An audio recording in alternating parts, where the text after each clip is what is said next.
all know the dangers of drinking and driving, but law enforcement officials say they're seeing a disturbing new trend, one they called drinking and drugged driving.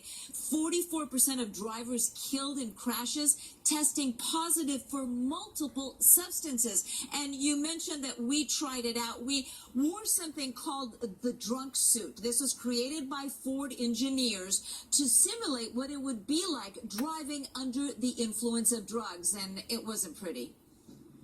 We are in what is known as the 100 deadliest days behind the wheel for young drivers. It's the time between Memorial Day. Yeah, I just killed a cone. Okay. Memorial Day and Labor Day, when students are out of school, they're on the road. It's a really unsafe time for them to be driving, and so we do want to teach them right now. Killed another cone, sorry. The importance of safe driving practices, and so that's what this suit is designed to do.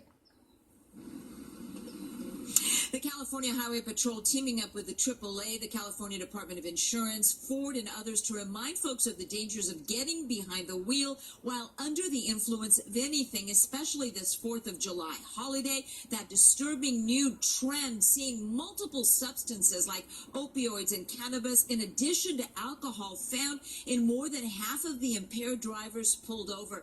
And you heard Rachel DeSico there from Ford talking about the 100 deadliest days, and that is for teen drivers during the summer months. So this is always a good time to remind your teens not only to drive carefully, but not to get into a car if a driver is impaired, whether it's alcohol, drugs, or both. And again, they say they're seeing more people drinking and doing drugs and then getting behind the wheel. Reporting live in Glendale, I'm Gigi Gracia. We'll send it back to you. So what was the most surprising part about being in that? You know, the goggles make everything a little fuzzy. The weights, my right hand was actually wrapped up with something that made it shake, and they say that it simulates what being under heavy drugs would be like, and then getting behind the wheel. And of course, thinking that I'm driving fantastically and then killing every single cone that was in front of me.